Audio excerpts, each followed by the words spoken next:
Automne 1942. 6 millions de Juifs ainsi que des millions d'autres personnes ont été assassinés pendant l'Holocauste. Nous n'y avons pas cru nous-mêmes. C'était très irréfléchi, juste sur le coup de l'instant. Un prisonnier du camp de concentration de Dachau est attaché à un cadre en bois, les bras tordus derrière le dos et hissés vers le haut. Cette position porte un nom. Les gardiens l'appellent Baumengen, la pendaison à l'arbre. En quelques minutes, les épaules se déboîtent.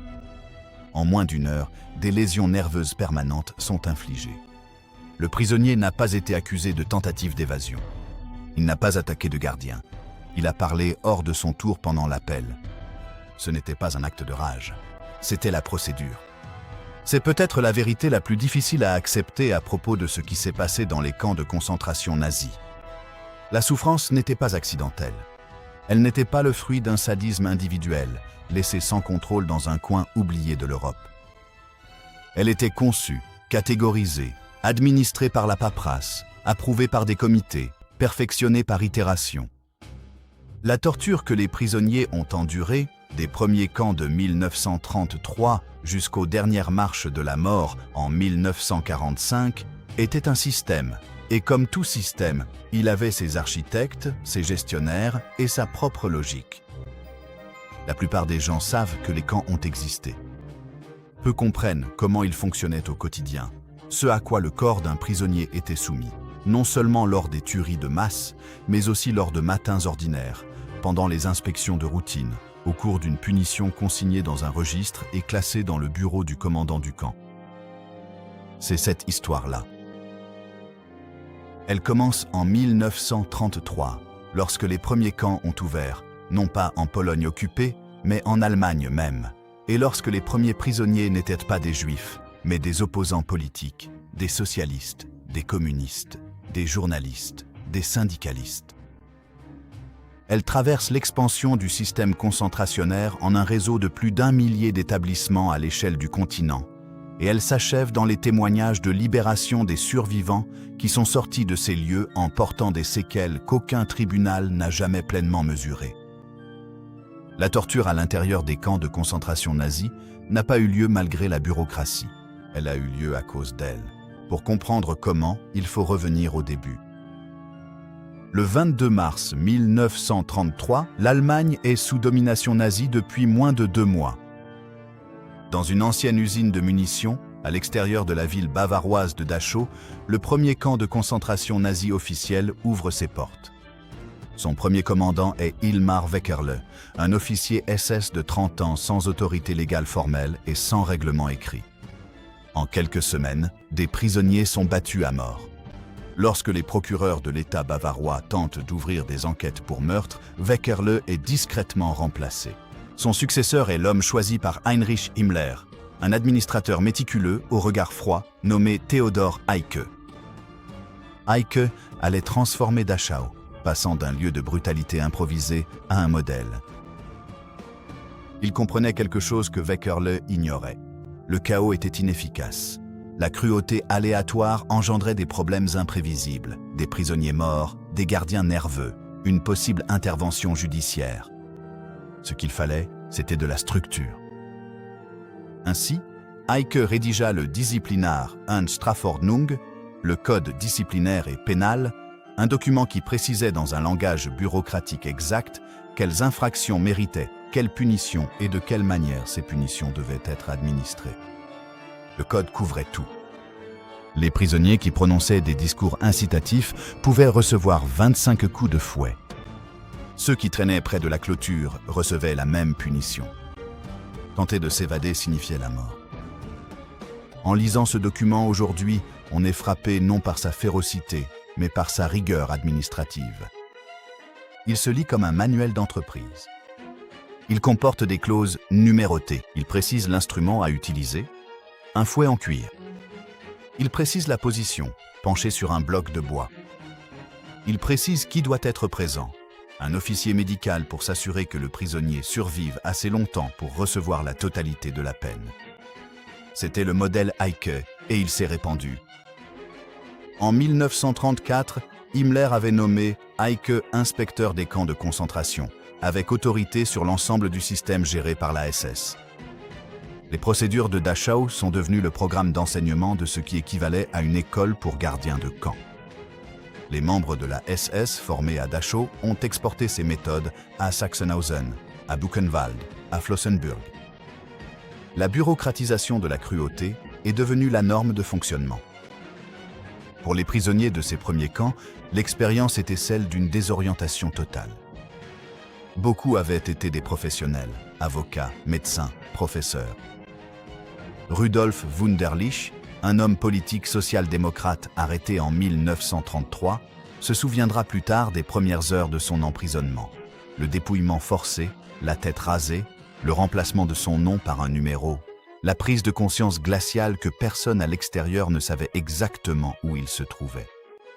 L'identité était la première chose que le système attaquait. Les violences physiques obéissaient à une logique liée à cet effacement.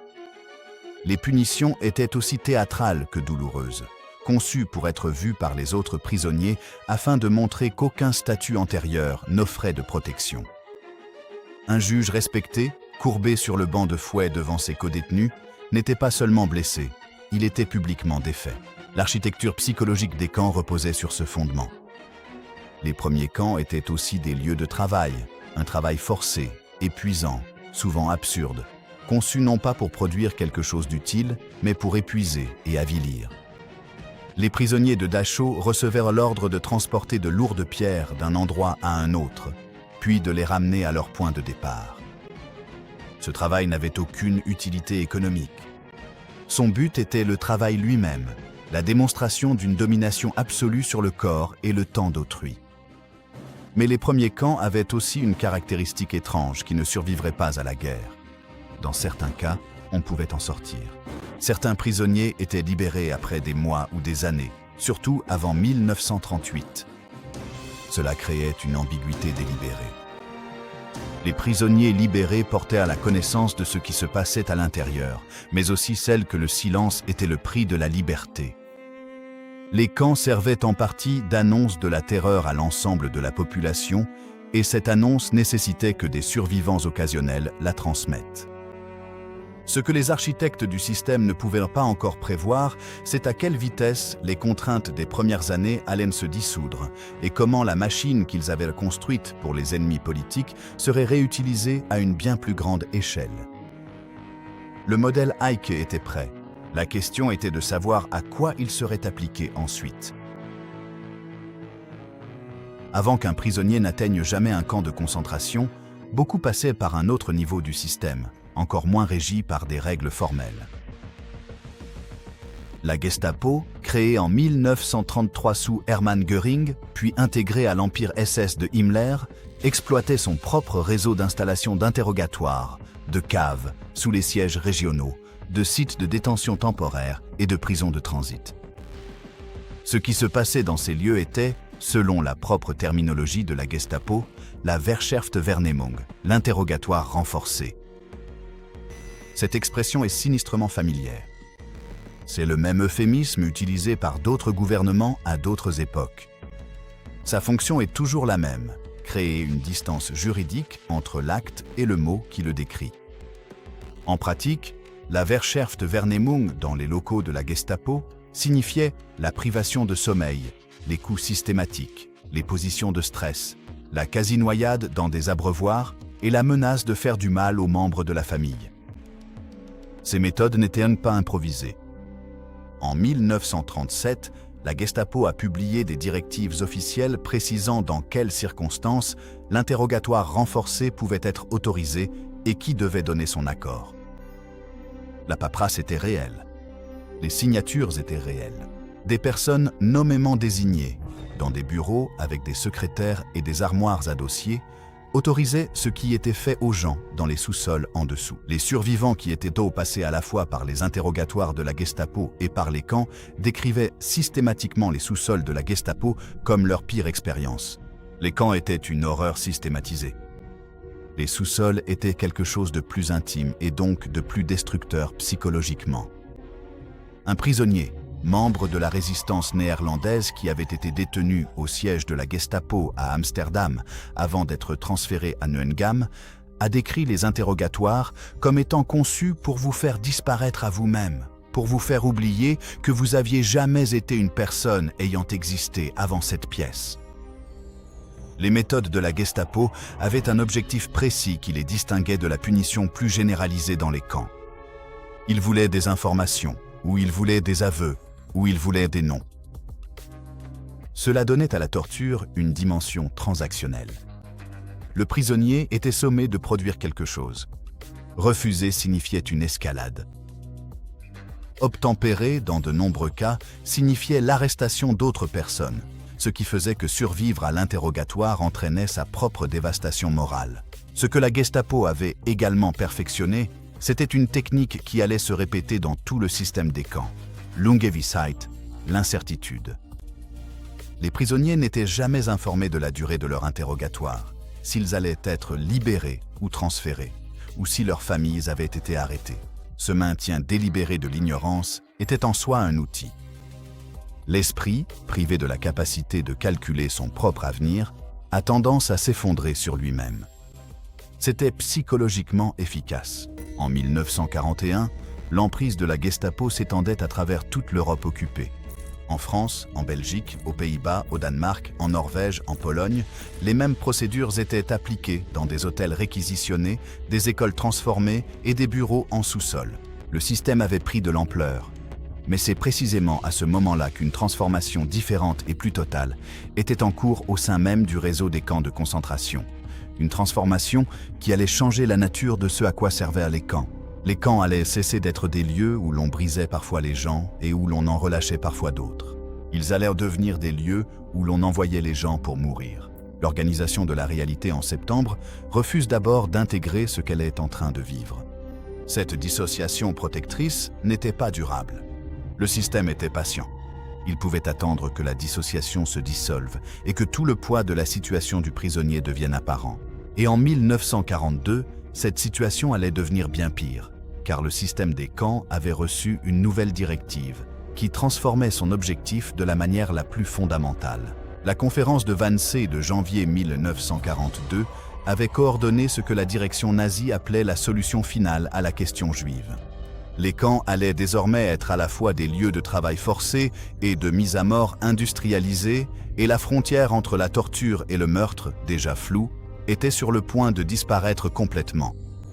Il existe une catégorie particulière de souffrance à l'intérieur des camps nazis qui se distingue des autres, non pas parce qu'elle était toujours pire, mais à cause de ceux qui la pratiquaient et de l'identité institutionnelle sous laquelle ils opéraient, les médecins.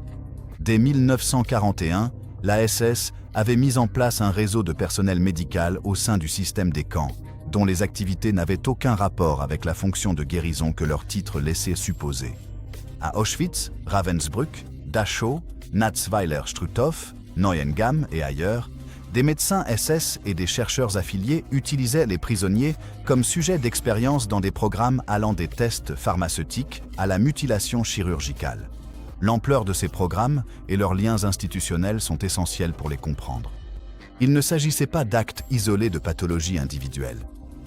Il s'agissait de programmes de recherche dotés de budgets, de demandes de subventions, de rapports d'avancement et de parrains institutionnels. Certains étaient financés par des agences de la Wehrmacht, cherchant des solutions à des problèmes médicaux militaires. D'autres étaient financés par des entreprises pharmaceutiques à la recherche de données impossibles à obtenir par des moyens éthiques. À Dachau, à partir de 1941, une série d'expériences sur l'hypothermie furent menées sous la direction du docteur Sigmund Rascher, dont les recherches étaient directement commanditées par Heinrich Himmler et avaient pour objectif militaire déclaré de développer des protocoles de traitement pour les pilotes et marins perdus dans des eaux froides. Des prisonniers étaient immergés dans des cuves d'eau glacée pendant des périodes allant jusqu'à 3 heures, tandis que leur température corporelle était surveillée. Certains furent ensuite soumis à des méthodes expérimentales de réchauffement, notamment l'exposition forcée à des lampes solaires ou à la chaleur corporelle d'autres prisonniers. Environ 80 à 100 prisonniers sont morts lors de ces expériences. Les données, méticuleusement consignées, furent ensuite utilisées dans des recherches d'après-guerre sur l'hypothermie, un fait qui a suscité une controverse éthique persistante au sein de la communauté médicale. À Ravensbrück, le principal camp pour femmes prisonnières, le docteur Karl Gebhardt mena des expériences sur l'infection des plaies à partir de 1942. Des femmes en bonne santé, principalement de jeunes prisonnières politiques polonaises, plus tard appelées les Kaninchen, les lapins, se faisaient volontairement ouvrir les jambes et infecter avec des bactéries, des éclats de verre et de bois afin de simuler les conditions de blessures de guerre. Le but était de tester l'efficacité des médicaments à base de sulfamide. Beaucoup de ces femmes ont survécu, portant des séquelles physiques permanentes et passant le reste de leur vie à se battre pour la reconnaissance de ce qui leur avait été infligé. Jadwiga Hassa, l'une des lapins de Ravensbrück, a témoigné à Nuremberg. « Ils m'ont opéré 3 fois. À chaque fois, on ne m'a pas dit ce qu'ils allèrent faire. Après la 3e opération, je n'ai pas pu marcher pendant des mois. Quand j'ai demandé à l'infirmière ce qu'on m'avait fait, elle a détourné le regard. » Le fait de délibérément retenir l'information, de refuser aux prisonniers même la connaissance de sa propre mutilation, faisait partie intégrante de la méthode. À Auschwitz, le docteur Joseph Mengele a mené un programme de recherche centré sur les jumeaux et les personnes présentant des anomalies physiques. Son programme avait une apparence scientifique, génétique, hérédité, étude de la variation humaine. Mais ces méthodes étaient celles d'un système dans lequel les sujets n'avaient absolument aucun droit. Les jumeaux étaient soumis à des injections simultanées, à des interventions chirurgicales sans anesthésie et à des prélèvements sanguins en quantité mortelle afin de permettre des autopsies comparatives. Des enfants faisaient partie de ces sujets. Mengele s'est ensuite enfui en Amérique du Sud, où il a vécu jusqu'en 1979, sans jamais être jugé. Ces dossiers d'Auschwitz n'ont jamais été retrouvés. Les médecins qui ont mené ces expériences représentent l'un des paradoxes les plus étudiés de la période nazie. Des individus hautement éduqués, titulaires de diplômes professionnels, qui sont passés de la médecine à quelque chose de radicalement différent et qui, dans la plupart des cas, n'ont jamais semblé vivre cela comme une rupture morale.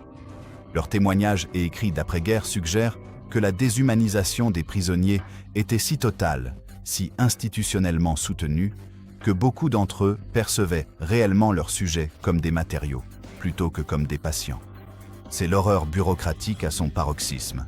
Un système capable de transformer un médecin, une personne formée à soulager la souffrance, en un instrument de celle-ci, sans que le médecin n'ait à reconnaître cette transformation comme telle. Ce qui a rendu cela possible, ce n'est pas le mal individuel, mais la normalité institutionnelle, et cette institution continuait de s'étendre. Une question hante l'histoire des camps. Pourquoi davantage de prisonniers n'ont-ils pas résisté? Cette question est presque toujours posée par des personnes qui n'ont pas étudié en profondeur ce que signifiait la résistance dans cet environnement et ce que le système faisait pour l'empêcher. L'appareil du camp avait résolu le problème de la résistance avec une sophistication considérable. Il ne reposait pas uniquement sur la force physique, bien que celle-ci fût omniprésente. Il s'appuyait sur un ensemble de mécanismes structurels conçus pour rendre l'action collective presque impossible et la défiance individuelle passible de mort, non seulement pour la personne qui défiait, mais aussi pour d'autres. Le plus important de ces mécanismes était la punition collective. Dans pratiquement tous les grands camps, la politique établie voulait que toute infraction individuelle, toute tentative d'évasion, tout acte de sabotage entraîne des représailles contre l'ensemble de la population carcérale ou contre un groupe spécifique de prisonniers issus de la même baraque ou du même convoi. À Auschwitz, la règle en vigueur était que pour chaque prisonnier qui s'évadait, 10 autres seraient fusillés. Cette politique était annoncée publiquement. Elle était appliquée de manière visible et elle fonctionnait. Eugene Weinstock, un prisonnier belge à Buchenwald, a ensuite décrit l'effet psychologique. Vous ne pouviez pas penser à vous seul. Chaque pensée de résistance devait passer par la réflexion sur ce que cela coûterait à l'homme à côté de vous. C'est ainsi qu'il nous contrôlait, non seulement par la peur, mais en transformant notre propre solidarité en une prison. Le deuxième mécanisme était le système des capos. Les capos étaient des prisonniers fonctionnaires, des détenus à qui l'on confiait des postes d'autorité sur d'autres prisonniers en échange de conditions de vie légèrement meilleures. Certains capos étaient des prisonniers politiques qui tentaient d'utiliser leur position pour protéger ceux dont ils avaient la charge. Beaucoup d'autres sont devenus des instruments de violence que les SS pouvaient utiliser sans que le personnel SS ne soit visiblement impliqué dans chaque acte. Le système a créé un niveau de violence entre prisonniers qui était à la fois le produit de la coercition et une source de destruction sociale au sein de la communauté des détenus. Il servait également un objectif idéologique. Il permettait aux administrateurs nazis de présenter la violence entre prisonniers comme la preuve que ces derniers étaient intrinsèquement brutaux. Le troisième mécanisme était la destruction délibérée des liens sociaux. Les familles étaient séparées immédiatement à leur arrivée, un processus qui à Auschwitz se déroulait sur la rampe de sélection, souvent en quelques minutes, sans jamais pouvoir être inversé. La rupture des liens familiaux n'était pas simplement un effet secondaire de l'administration du camp. Les témoignages des survivants la décrivent constamment comme une source principale de dévastation psychologique. Les hommes qui avaient vu leurs femmes et leurs enfants dirigés vers la gauche sur la rampe de sélection entraient dans le camp dans un état de chagrin si aigu que beaucoup ne survivaient pas aux premières semaines. Le chagrin était une vulnérabilité que le système exploitait sans l'avoir conçue, et pourtant, la résistance a eu lieu. Elle s'est produite avec une fréquence remarquable, sous des formes que les archives historiques commencent seulement à pleinement retrouver. Il y avait la résistance de la mémoire, l'effort délibéré de se souvenir des noms, des dates et des événements afin que le témoignage puisse survivre à la guerre. À Auschwitz, un groupe clandestin connu sous le nom de Sonderkommando, des prisonniers forcés de travailler dans les crématoires, a enterré des témoignages oculaires dans des récipients scellés près des chambres à gaz. Plusieurs de ces documents ont été retrouvés après la libération. Leurs auteurs étaient morts. Il y eut la résistance par la documentation. Rudolf Vrba et Alfred Wetzler se sont évadés d'Auschwitz en avril 1944 et ont rédigé un rapport détaillé sur la structure du camp et les opérations d'extermination. Le rapport Vrba-Wetzler est parvenu aux gouvernements alliés et au Vatican. La question de ce qui en a été fait ou non demeure l'un des épisodes les plus débattus de la guerre. Il y eut une résistance armée. En octobre 1944, des membres du Sonderkommando d'Auschwitz ont lancé un soulèvement armé en utilisant des explosifs introduits clandestinement dans le camp par des femmes travaillant dans une usine de munitions. Ils ont détruit le crématorium 4. Ils ont tué plusieurs gardes SS. Le soulèvement a été réprimé. Ses chefs ont été exécutés, mais le crématorium n'a plus jamais fonctionné. Ces actes de résistance n'ont finalement pas réussi à démanteler le système de l'intérieur, mais leur existence nous révèle quelque chose d'important. Même dans un environnement total conçu pour éliminer toute initiative individuelle, les êtres humains ont continué à l'affirmer. Le système n'avait pas atteint son objectif. Il avait construit une machine de déshumanisation. Mais la déshumanisation, il s'est avéré, n'était pas un problème technique que l'ingénierie pouvait résoudre. La machine atteignait cependant son apogée opérationnel, et à l'été 1944, elle fonctionnait plus rapidement qu'à n'importe quel autre moment de son histoire. Entre le 15 mai et le 9 juillet 1944, soit une période de 56 jours, environ 437 000 Juifs hongrois ont été déportés à Auschwitz-Birkenau. Ce fut la déportation la plus rapide de toute l'histoire de la Shoah. L'infrastructure d'Auschwitz, déjà exploitée au-delà de sa capacité prévue, fut poussée à une limite que ses administrateurs qualifièrent eux-mêmes, dans leurs documents, de défi logistique. Le langage de la logistique, le langage du flux, le langage de la planification. Ce sont ces mots qui apparaissent dans la correspondance administrative de la SS au milieu de l'année 1944, et ils sont plus troublants que n'importe quel langage violent, car ils révèlent une bureaucratie qui avait tellement banalisé le meurtre de masse qu'elle ne pensait plus qu'en ces termes. Pour les prisonniers arrivant dans ces convois, l'expérience était déjà celle d'une torture prolongée avant même d'atteindre le camp. Les Juifs hongrois avaient été regroupés dans des ghettos, puis entassés dans des wagons à bestiaux, scellés, sans aucune installation sanitaire, avec très peu d'eau sous la chaleur estivale, pour des trajets qui duraient entre 3 jours et 1 semaine. Les conditions dans les wagons à bestiaux tuaient une partie des passagers avant même leur arrivée. Ceux qui survivaient étaient déjà gravement déshydratés. Beaucoup souffraient d'épuisement dû à la chaleur, certains de crises cardiaques, d'autres de la perte de membres de leur famille pendant le trajet lui-même. Ils arrivaient sur la rampe de sélection de Birkenau dans cet état. Ils étaient immédiatement forcés de descendre des trains, séparés de leurs bagages, séparés par sexe, puis passaient devant des médecins SS qui, d'un simple geste à gauche ou à droite, les assignaient au travail ou à la mort. Ce processus ne prenait que quelques minutes par personne. Un convoi arrivant de 2000 personnes pouvait être traité en moins d'une heure. Ceux envoyés au travail entraient dans le système du camp et faisaient face à tout l'appareil de torture décrit dans les chapitres précédents. La déshabillation et l'enregistrement, le tatouage, les appels, les blocs de punition, la nourriture conçue pour maintenir un corps en vie pendant quelques semaines de travail intensif avant qu'il ne s'effondre. L'espérance de vie moyenne d'un nouveau prisonnier affecté au travail à Auschwitz en 1944 était d'environ 3 mois. Mais l'année 1944 a également apporté une nouvelle dimension de souffrance à l'expérience du camp.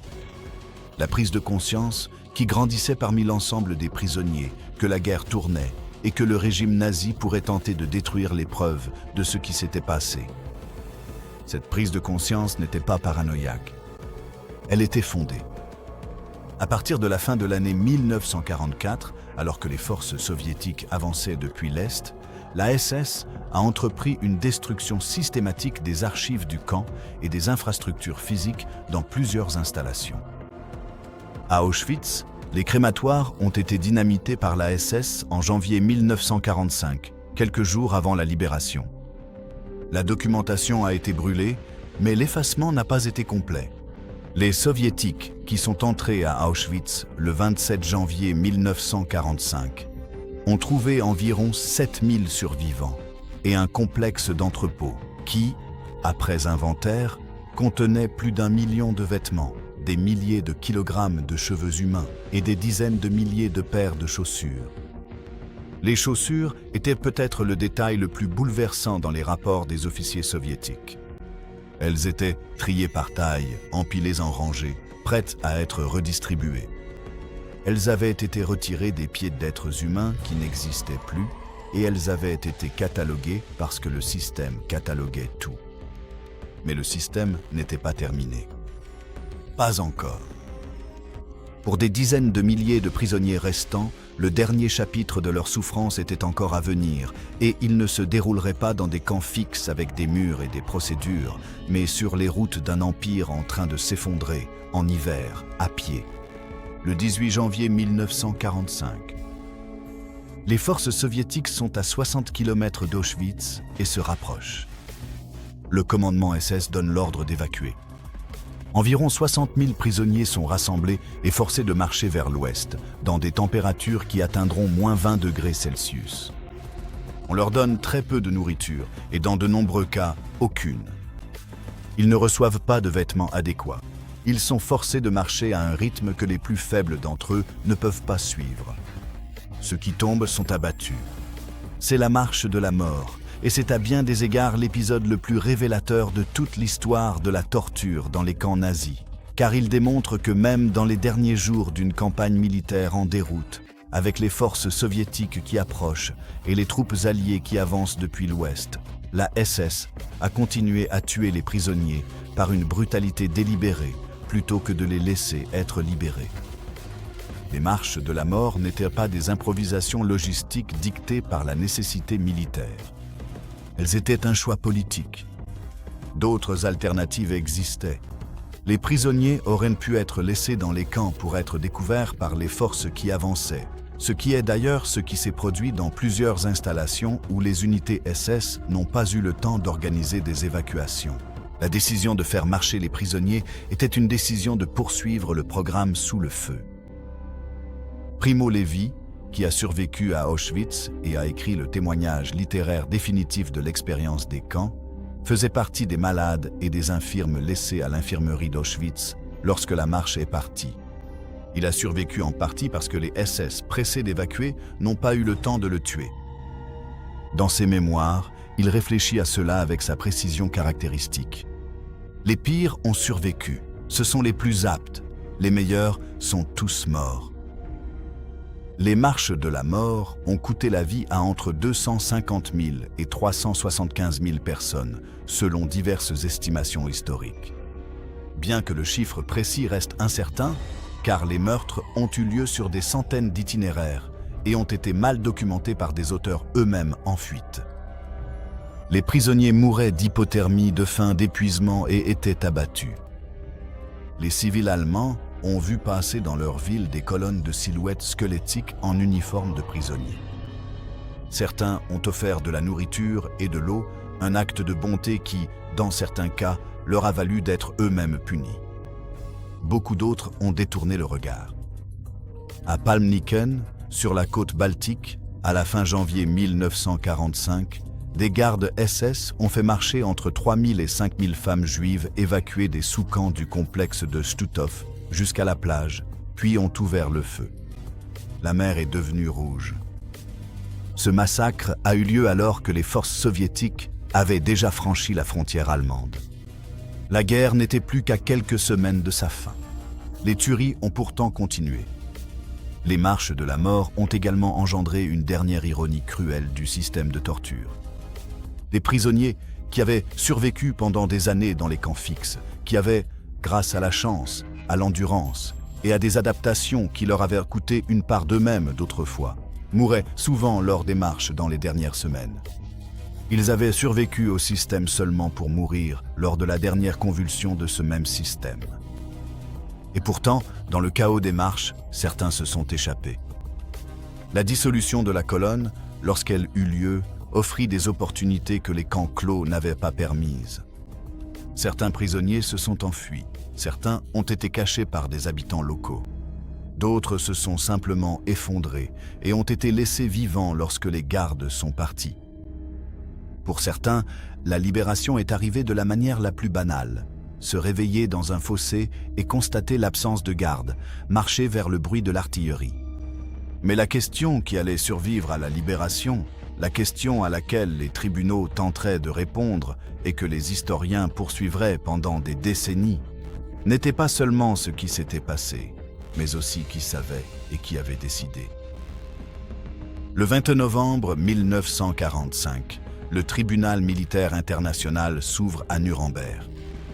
Pour la première fois dans l'histoire, les dirigeants d'un gouvernement vaincu sont jugés par un tribunal international pour le crime de guerre d'agression et pour crime contre l'humanité.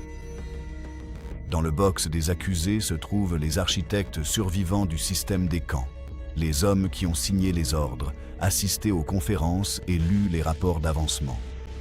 Hermann Göring, Rudolf Hess, Albert Speer, Wilhelm Keitel, Ernst Kaltenbrunner. Les audiences ont duré près d'1 an.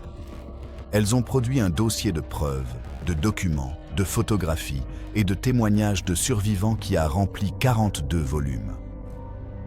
Les témoignages des survivants n'ont pas été donnés pour apporter une forme de clôture, mais pour établir des faits à des fins juridiques. Les témoins ont été contre-interrogés. Leurs récits ont été contestés par les avocats de la défense. L'exigence de prouver les atrocités devant le tribunal, selon les standards de la preuve, signifiait que le pire de ce qui s'était produit devait être raconté en détail dans une salle où les auteurs étaient présents et écoutaient. Rudolf Hess, le commandant d'Auschwitz, n'a pas été jugé à Nuremberg, mais il a été appelé comme témoin à charge avant d'être remis aux autorités polonaises. Il a témoigné sur le fonctionnement de son camp avec le même ton administratif neutre qu'il utilisait pour le gérer. Il a corrigé ce qu'il considérait comme des erreurs factuelles dans les estimations précédentes de la capacité de mise à mort.